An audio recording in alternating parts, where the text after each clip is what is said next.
Welcome to Real Talk, where we dive into the raw, engaging, authentic, and lived experiences that inspire and inform. I'm Michelle Badusky, your host, and I believe that the hardest conversations to have are the ones we need the most. This is a safe space for real talk that challenges perspective, sparks growth, and pushes boundaries. No filters, no fluff, just real talk. Are you ready? Let's dive in.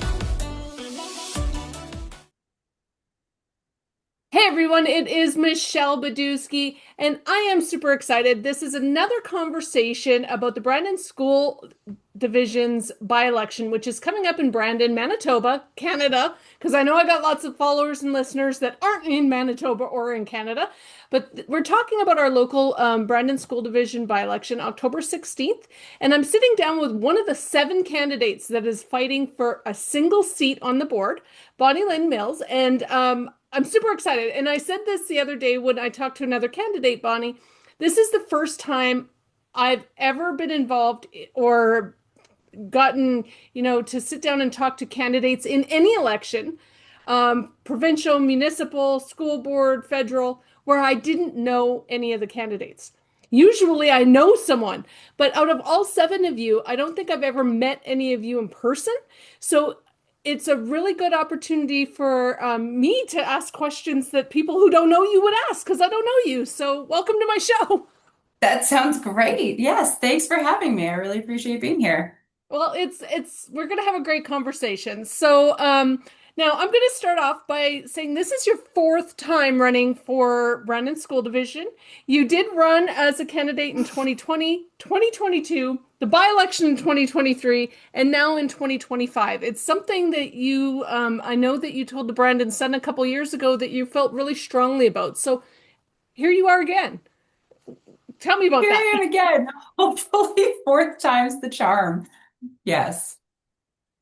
So, what makes you so passionate about this? This is obviously something, I know what it takes to run any kind of campaign at any level. It is taxing on your time, your energy, your emotions, financially taxing. So, what makes you so passionate about getting a seat on the Brandon School Division? It's my passion stems from kind of just who I am and where my education began. So my education actually is in early childhood education and program management. And I was supposed to kind of stream off from there and finish my teaching degree, but life happens, you get married, you get kids, and then there's just not that time to go back. So I spent 15 years in childcare, some time at the school division as an EA. I've since moved on to Habitat for Humanity with the Brandon chapter. So I still get to work with families and children indirectly, but it's really just that opportunity to be involved with the education for our students, still being a representative and a voice for families, to really just make sure that things are operating and that we're really working for the best outcomes of our students to help set them up for future success. So it is really something I believe in. And like I said, hopefully fourth time's the charm, but it's an election. And, I can definitely say I haven't really put myself out there very well in the previous election. So hopefully this time around, we can see something a little bit different and go from there. Well, I will tell you this, that yours were the first signs I saw pop up in Brandon. And it's not that signs vote. And I think that's something that, people forget is signs don't vote. But it really is showing that you're enthusiastic and you're driven. And I can tell by what you're saying, how passionate you are about working with children and families and making sure that their needs are met. And I will tell you this, I'm going to preface this. I didn't know your background. I've said this on many of my shows before, that those that work in early childhood education, EAs, teachers, nurses, those are some of the professions that I admire the most. I think that anyone who goes into those fields absolutely does it out of sheer desire to help families and help children. And it's not a job I could ever do. And I admire those that can. I really do. So I want to tell you that I don't often get a chance to tell people that face to face, so I will share that. Now, working as an EA, formerly, not currently, you got to see a lot of what was happening in the schools. How do you feel like what is, your priority? What do you think is most needed right now in our schools? Like what in Brandon? You know what? Classroom sizes is a huge one. And that's classroom sizes is probably one of the biggest things. Lunch programs that where you don't have to send kids home at lunchtime Mhm. is a huge deal. For those parents who can't make it back to be with their kids at lunch because you live in town, you have to go home for lunch, or you didn't get into the lunch program, that's a big deal. That can be very taxing on parents. There can be situations that aren't really ideal for the students either. Um, so those are some of the things that so sorry. So the lunch program is definitely one thing that I'm pretty passionate about. Classroom sizes, Brandon's not getting any smaller. Oh. We have how many early years programs like K-8 schools and only 3 high schools, right? I have a daughter that graduated last year with Massey with the largest class that they've ever had. Like that was a really long ceremony. It was great, but it really, like our students aren't going away. So, um, classroom sizes are huge. Knowing your students and being able to provide a little bit more individual attention to them is so important. And there's more individual education plans that are put on to teachers. There's more and more students coming in where English is their second language. And we're still expecting our students to come out with the same outcomes, but our teachers don't have enough, necessarily have all the time or the resources to provide a little bit more of that individual care to the students. So I'm a strong believer that there should be an EA in every single classroom just to be an extra set of hands, to be an extra set of eyes, whether it's early years or high school, um, or middle years. Sorry, I should include that as well. It's sometimes there's that person that can really get to know the students and know what's happening at home and provide a little bit of that insight to the teachers, right?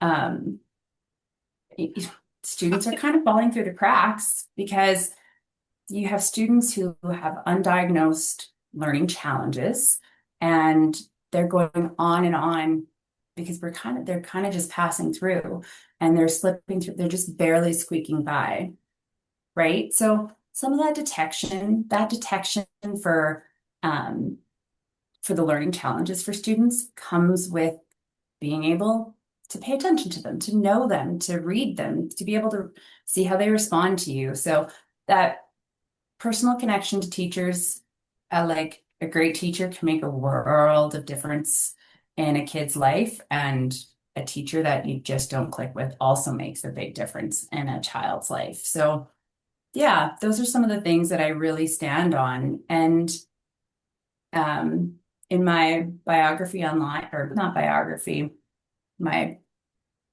the part that I wrote out Yeah. for I It's lost a my bio, it's a myself. biography, absolutely. I talk about the student mental health and how it needs to be balanced. I homework is great for students and stuff, especially if they're fooling around in class and they need to get things done, but balance, like our kids need balance and they just need balance. School is school, sports is sports. You still need to focus. They still need to focus on school, but you know what? When I leave work, I get to leave work, or at least I'm told I should, right? 90% of the time I do. So I leave work, I'm done for the day. I'm on family time. I get to do my thing. Our students leave school and they're hopping into their extracurricular activities, but then they're still expected to do more, right? So I think there has to be some way to kind of figure that out where our kids have lives outside of school. And if we continue to preach to the adults of the world, work-life balance, it should be school-life balance too. I like Extracurriculars, that. there's as much learning in your extracurriculars as there is in school as well. It's probably just a little bit more indirect and comes in different forms. So I like the fact that you're being proactive about solutions, because a lot of times it's really easy. And if you, anyone who's listening, you follow my social media page, you know, it's really easy to complain about problems, but coming up with solutions is a lot harder. And I like the fact that you're talking about that idea. You're the first person ever, not just in this campaign, but the first person ever I've heard come up with a solution and say, I want to see an EA in every single classroom. And you know what? I'm not quite sure how the finances would work on that. That's a trustee's job. You know, that's okay, but at least it's a goal, right? It's one thing to have ideals, but it's another to have a concrete plan and say, all right, this is what we want. How do we get there? And I like that. And I really do admire that. Um, there's, you know, and I'm not quite sure how to word this, but there's been a lot of issues in the media over the years. I know that in 2023, this was a huge issue when you were running as a candidate, when we were talking about, you know, um, the big book ban meeting that we had with Brandon School Division. I wish that this was over. I wish I didn't have to bring this up, but there's Oh, instances that are happening right now, specifically in Alberta, where, you know, the government is stepping in and mandating what libraries and schools can have on their shelves. They're not leaving it up to the educators. There is a pronoun policy where the Alberta government is telling students and teachers that parents must be informed if a student wants to change their name or use different pronouns while they're at school. I know you were talking about this in 2023. I read your comments in the Brandon Sun. A lot has changed in the last couple of years since then, but we've seen that in Alberta. We see it happening again here in Manitoba, with some instances in, you know, Mountainview School Division with the inclusion arguments that are happening with their board. And even just, you know, the other day, there's been a lot of movement towards bringing that kind of stuff back.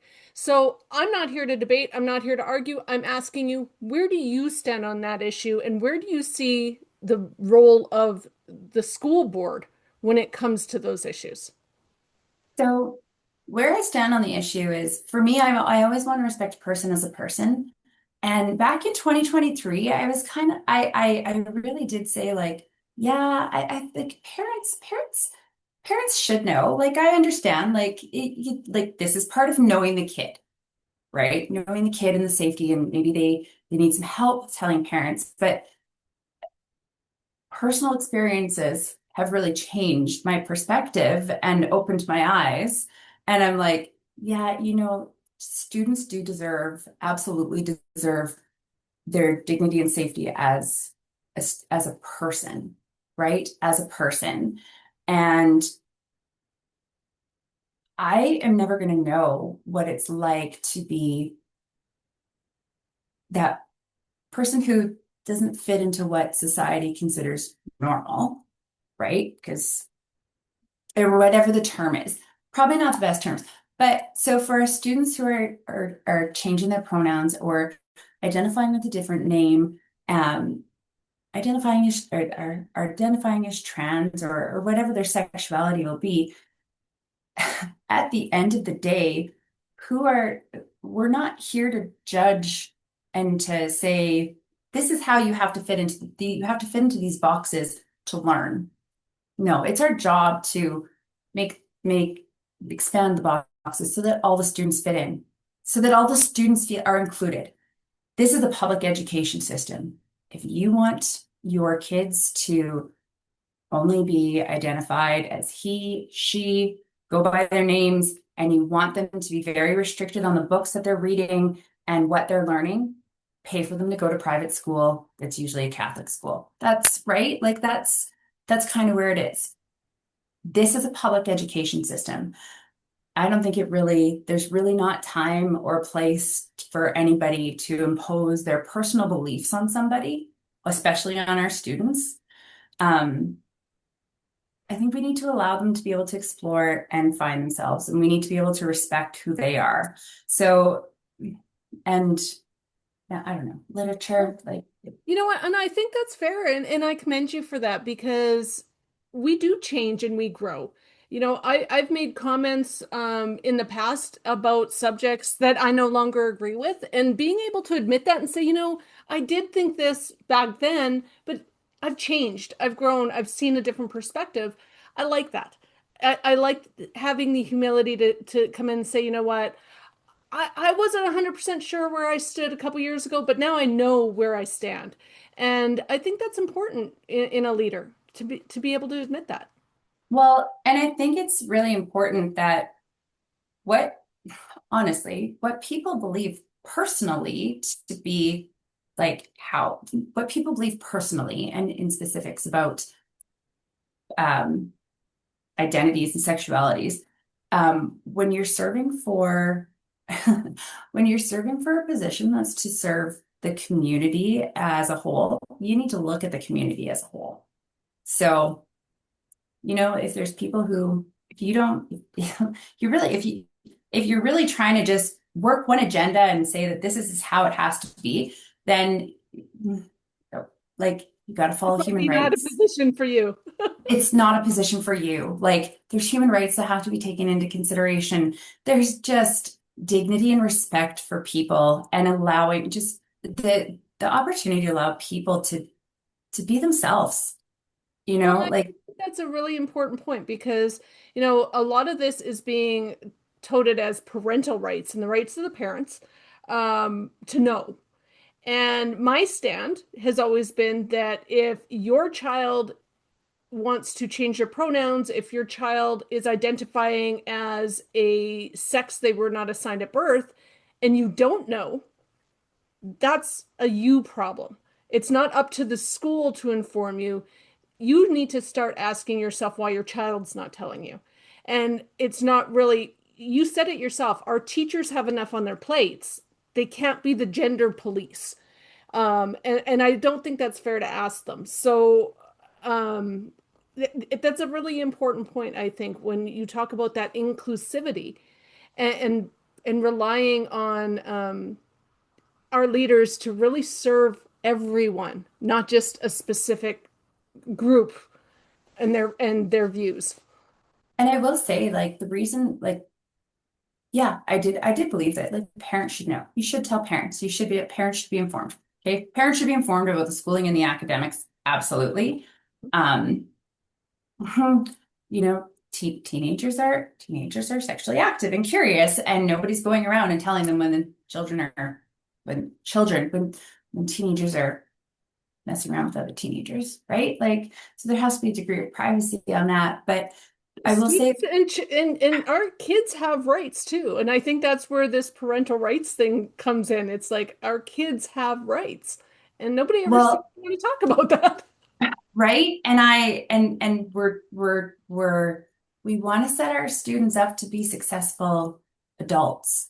So we kind of need to start setting them up in those early years. And it starts with respecting who they are and allowing them to make some of those choices that are theirs and just respecting them. Um, Before I lose my train of thought, because that happens really easily, uh, there wasn't anything about sexual identity or whatnot that really changed my perspective on the parental rights. It was an experience of just of safety of safety at home or safety with parents and how it's yeah like your students may be able to go to one parent but not the other and by going forward and voicing that, you might actually be doing more damage Yeah. for that, not just for that student, but for that household. Um, so yeah, it's As an well, advocate for intimate partner violence, domestic violence, child abuse, um, an advocate against those things, let me clarify. Um, I've been really trying to make that point that not all homes are safe. And during that 2023 board meeting, there was a lot of people saying, it's up to the parents, it's up to the parents. And it's like, but not all parents are safe. And this brings me to a point when we talk about safety, one of the other candidates, I have not talked to them. I read it in the newspaper, but one of the other candidates said that their prime concern is safety in the schools. Um, and it Mm. was in direct remarks to what happened in Neelan High School in Brandon, the violence that occurred there in June. But again, this directly impact was something that happened just last week in Steinbach, where a parent was actually arrested in a school hallway, yelling, threatening violence. The police were called. The parent was arrested. No students were there. They were locked. They went into lockdown. Students were in the classroom, but this was a parent. So my question to you is, what is your perspective on school safety? And if anything, do you think that more needs to be done, or do you think it's being handled, even though that some things have, happened, do you think we've done enough, or do you feel like there's more to be done there? Well, I think the biggest thing here in Brandon to talk about, like for us, it was the fact that this incident happened at Neelan, right? Like Neelan's are very small, quiet. Like they're the small, quiet school, right? They're the small, quiet high school. I think that was probably a big shock. Um, is there enough being done? First of all, to piggyback on the fact that it was Neelan, the students, the staff, like responded. Like that whole situation was handled with the utmost like bang on. Like our our community responded, our school, our students. It brought hands up to everybody who was involved and what they did and the aftermath of how they handled it. Like it just gives me chills. Like my kids have friends that go there. I have a child that attends there, and I have friends who are teachers there. I was an EA there, so I know a lot of people, and it breaks your heart to hear it. Um, the follow up afterwards, so like having safety plans, like increasing the safety plans in the school and safe committees, I think they're called. I have a lot going on in the world of everything. So knowing what the terms and the committees are, but I did just get the email, or I had to receive the email. So, I think it's taking a really proactive approach of like, are we making sure that there's enough done? Are we? But you know what? I tell you, when my kids were in like middle years to go and get them from school, it was like getting into Fort Knox. Like, couldn't go through this door, you couldn't go through this door. You had to buzz in, you had to call in, and it was just like you have to report to the front desk. If you were in the hallways because you got lost, then you were known. So I think we're doing a really, really good job. Like I think they're doing a great job. And the biggest thing is I don't want our nobody the administration, the staff, like the students, nobody needs to go to school in fear, right? We don't want to instill fear into them. We don't want to be putting up like maybe we do want to be putting I up had a med. follower on my page when we were talking about what happened in Steinbach, who, he doesn't live in Brandon, lives in the area, but he is adamant that we need armed guards in all of our school. And I absolutely disagree. I actually agree with your point. I think the way it was handled, I think the way things are being handled, the fact that what happened in Steinbach happened, and it was immediately dealt with. It was a safe response. Same thing with Neelan. It was tragic, but an overreaction, I think, will actually. School is supposed to be a safe place, like you said, for our students, and having our students and teachers try to overcome the barriers they already have, like you say, large classrooms, overworked and under-resourced teachers. Those are issues that affect education. And if we add on to that stress, and we're talking about mental health, I think an overreaction and too big of a focus on, one incident that happened, it was dealt with, it was tragic and unfortunate, but every single day there's thousands and thousands of kids that go to our school completely safe. And that perspective, I think, is important, is to not overreact and really recognize what's already being done. And let's take a look back at how many times there's been a threat in the area, and this school went into lockdown. Hmm. And sometimes it has been a real threat. So great, good, they did the right things. Sometimes, like lots of times, schools went into lockdown and like kids were forced back inside or into the classrooms to for nothing. Hmm. So we're doing a really good job. We're Yep, doing it's a really better to good be job. safe than sorry. And you know what? I It, think those proactive measures prove that a lot is already being done. And I don't think that anyone in any school is sitting around going, it's no big deal. Like, I think they're on well, it. I really they do. are. They are on it. And you know what? There's always like reassessing and reevaluating and making sure that things happen. Yeah, that's needed. And we're doing that. So, and, but like, aren't like having armed guards or whatever, or security in the halls. Uh, I, I gotta tell you, I under, that blew me away. I understand that some places, oh, what is going on with my computer? I understand that I understand where some people feel that's necessary, but how safe or comfortable are you actually going to feel when Yeah. you see security walking around? Yeah, I'm with you there. So here's a question for you. You've this is your fourth candidacy. And so you've had time to think about this. If you're successfully elected to the Brandon School Division, what's the one thing that you really want to accomplish? Like, what's your goal? What's your like legacy? I always call it like a legacy project. What's the one thing that you really are passionate about that you want to see happen before your term ends? What I want to see happen, and it wouldn't happen with a by-election, but hopefully with a re-election in Absolutely, yeah. 2026, I would love to see our students all be able to stay at school for lunchtime. The stress Yeah. that this puts on like childcare, finding childcare in Brandon is insane. Ask me. I know I like I was a daycare director and for a school age program in Brandon. And it's so finding childcare is a challenge already. Um, maintaining, I work for Habitat for Humanity. So the lower income working families, sometimes these families are working two, three jobs to make ends meet. But yet we're going to say that the kids have to go home for lunch if you can't get them into a lunch program because you live close to a school. There are kids that are, you know, there's kids that are going home and they're going home to no one there and they're going home to no food. So there's and it's that safety thing too, right?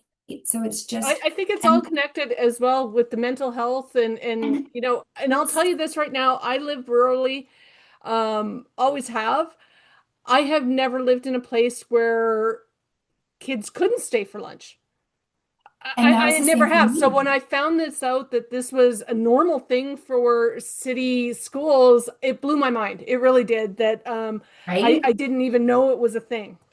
It used to be a huge privilege if you went home for school. Like I grew up in like 2 hours north in the parkland. So it's, yeah, that was, it used to be a privilege if you got to go home for school. And it's just honestly, for those younger students, it's that social aspect that you need. You're spending like from 9 till 12 learning with a 15-minute break for recess.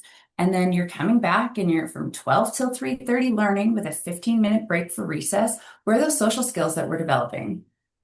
Where's that ability to socialize and mingle and, some like just let loose and be social and have fun and make those connections that is just as important. The social development, I think, is being lost almost at times. And not at the fault of the educators, at the Things are fault of just a how little the bit system's too set up structured. for them, Yeah. No, that's a right? very good point. So I'm going to ask you before we close. I'm going to give you a moment to think about this because we're going to close with your best sales pitch as to why the people of Brandon should vote for you. But before I do that, I'm going to ask you one question. Okay. If the government of Manitoba came to the Brandon School Division and said, "We're giving you a brand new school," where should it be built and why? Holy Dinah, where should it be built? Okay.